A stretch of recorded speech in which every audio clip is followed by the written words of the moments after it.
All right, let's listen in as Bo Mason, Commissioner of the Utah Department of Public Safety, recaps the events of yesterday in the assassination of Charlie Kirk. And after releasing them and after clearing them of being suspects, they face scrutiny, they face threats. We ask the public to be patient with the investigative process. These individuals were not suspects, they were people of interest.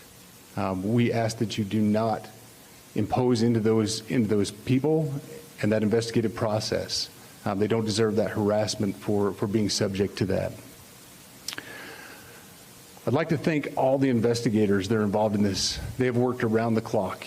All day yesterday, through the night last night, investigators from the State Bureau of Investigations, from county, from city agencies, the university, our federal partners with the FBI, the ATF, and many others. Those are just a few of the people that we have involved in this. I'd like to thank all of them for their strong work.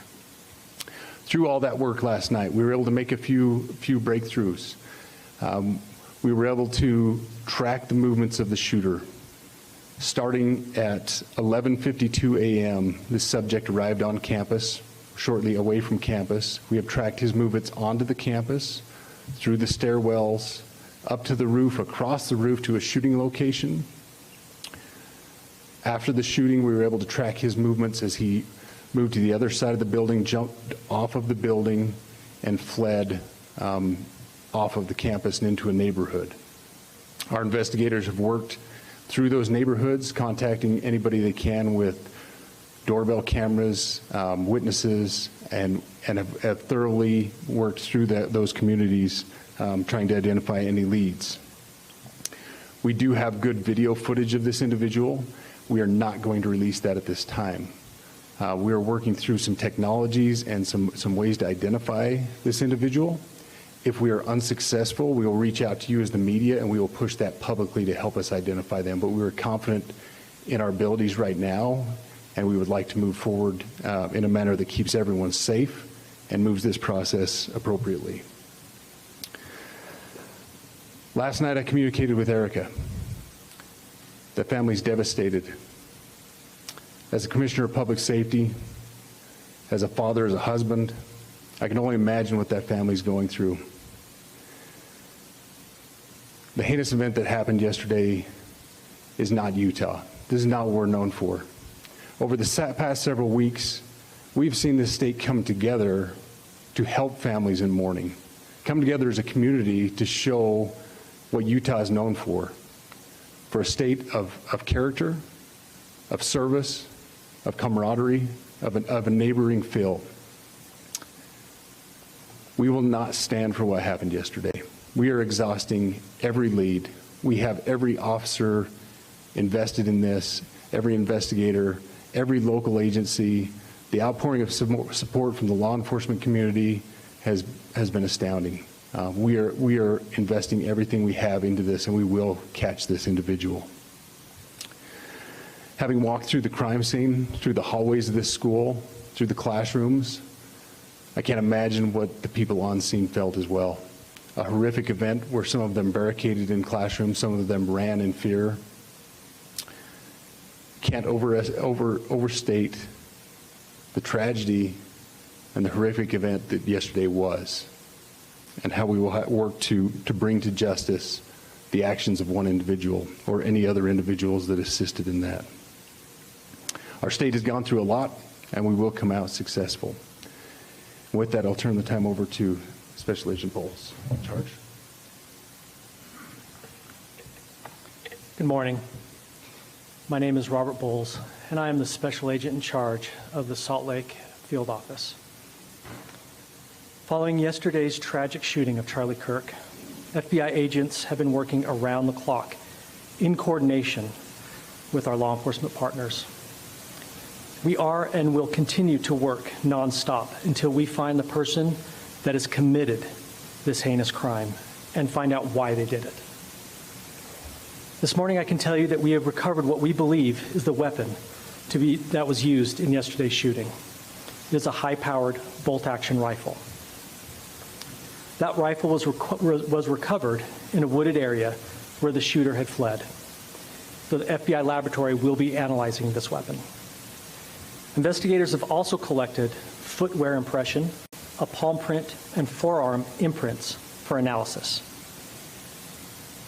Now, I understand there are a lot of questions about motive. I assure you that all leads, tips are being fully investigated. As of this morning, we have received more than 130 tips. We thank the community for that. The FBI has brought every resource to bear, and we will continue to do so throughout the course of this investigation. The FBI's mission is to protect the American people. It's to uphold the Constitution of the United States. Any attack on the First Amendment is an attack on the very foundation of our democracy. That is why we will relentlessly pursue this case and the shooter until we find him. We also continue to grieve with the family and the community. It's our community. If you have any video or images from the shooting, we ask you to please submit them to our digital media tip website at www.fbi.gov/Utah Valley Shooting. You can also call the FBI at 1-800-CALL-FBI. We truly rely on the public's help in these types of cases, and no tip is too small or insignificant. Thank you.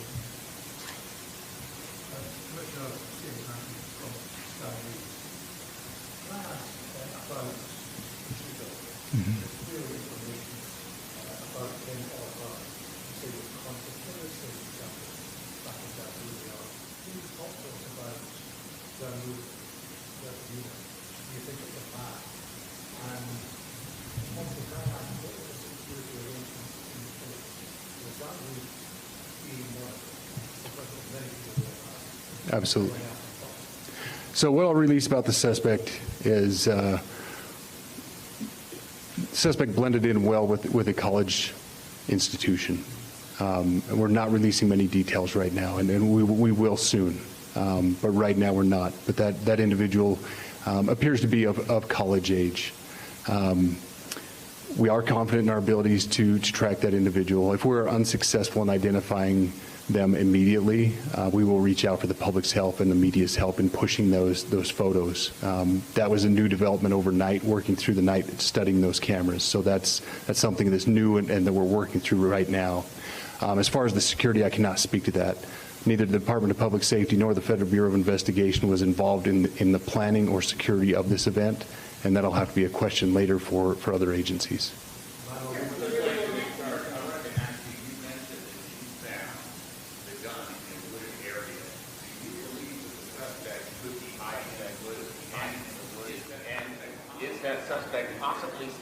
So that's a good question, and it's a question that goes to the safety of the community, right? No, not in those woods. We've walked through those woods and secured it. As to the community, I can tell you that this was a targeted event. We don't believe that the community is at risk. However, we are exhausting every resource to find him, and we will do so.